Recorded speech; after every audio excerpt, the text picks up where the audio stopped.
చాలా బాధాకరం, చాలా దురదృష్టకరం. ఒక నరరూప రాక్షసుడి వేధింపుల వలన నేను సూసైడ్ చేసుకుంటున్నాను అంటూ సూసైడ్ నోట్ రాసి ఆ రోజు ఆమె ఇంజెక్షన్ తీసుకోవడం జరిగింది. 12 రోజులుగా మృత్యువుతో పోరాడుతూ ఉన్నా కూడా ఈ ప్రభుత్వం ఎటువంటి స్పందన కూడా లేని పరిస్థితి మనం చూసాము. అడుగడుగున నిర్లక్ష్యం, ప్రభుత్వం తాలూకా ఉదాసీనత ఈ విషయంలో మనకు క్లియర్ గా కనిపిస్తూ ఉంది. ఎంత దారుణం అంటే ఒక ఆడపిల్ల ఆ ఏజిఎం దీపక్ వలన అతని వేధింపుల వలన ఆత్మహత్య చేసుకున్నాను అని చెప్పి సూసైడ్ నోట్ లో క్లియర్ గా రాసినా కూడా అదే కిమ్స్ హాస్పిటల్లో ఈమెకి ఈ 12 రోజులుగా వైద్యం చేయడం అంటే ఆమెకి ఎక్కడ సరైన వైద్యం అందుతుంది అని నేను అడుగుతూ ఉన్నాను. ఎందుకంటే ఏజిఎం దీపక్ అనే వ్యక్తి అదే కిమ్స్ హాస్పిటల్లో పనిచేస్తూ ఉన్నాడు. అదే కిమ్స్ హాస్పిటల్లో ఈమె సూసైడ్ చేసుకుంది. ఇంకా ఆమెకి న్యాయం ఎక్కడ జరుగుతుంది? ఇన్ని రోజులైనా 12 రోజులైంది. 23వ తేదీ ఆమె ఆత్మహత్య చేసుకుంది. ఈ రోజు ఆవిడ చనిపోవడం జరిగింది.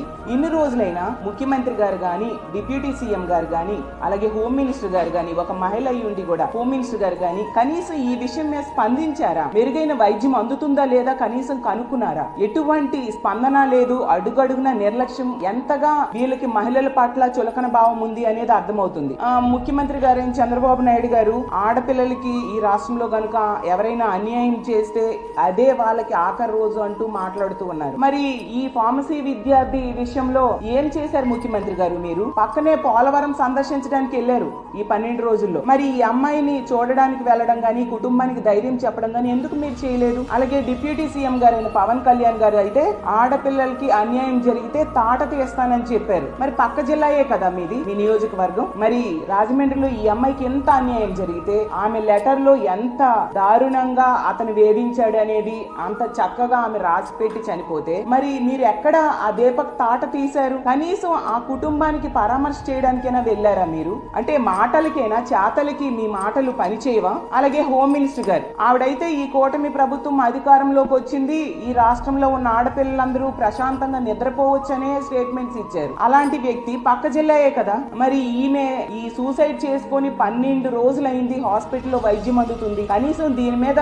వెళ్లి ఆ కుటుంబానికి పరామర్శించడం, ఆ అమ్మాయికి మెరుగైన వైద్యం కోసం ఎటువంటి ఆదేశాలు ఇవ్వడమైనా మీరు చేశారా? ఎంత దారుణమా? ఎంతసేపు ఈ కూటమి ప్రభుత్వంలో ముఖ్యమంత్రి గారికైనా, డిప్యూటీ సీఎం గారికైనా, మంత్రులకైనా, ఎమ్మెల్యేలకైనా కామెడీ చూసి నవ్వడం, ఎంజాయ్ చేయడం మీద ఉండే శ్రద్ధ ఇలా ఆడపిల్లల మీద అఘాయిత్యాలు జరుగుతుంటే వాళ్ళకి రక్షించాలి అనే దాని మీద లేని పరిస్థితి క్లియర్ గా అర్థమవుతుంది. ఎందుకంటే ఈ కూటమి ప్రభుత్వం అధికారంలోకి వచ్చాక పోలీసుల్ని మహిళల రక్షణ కోసం, ప్రజల రక్షణ కోసం ఉపయోగించట్లేదు. ఎంతసేపు రెడ్ బుక్ రాజ్యాంగం అమలు ఏ విధంగా చేయాలి, ఎలా అపోజిషన్ పార్టీ లీడర్స్ మీద కక్ష సాధింపుకు ఉపయోగించాలి అన్న దాని మీదే దృష్టి పెడుతున్నారు తప్ప ఆడపిల్లల్ని రక్షించడం మీద దృష్టి పెట్టట్లేదు.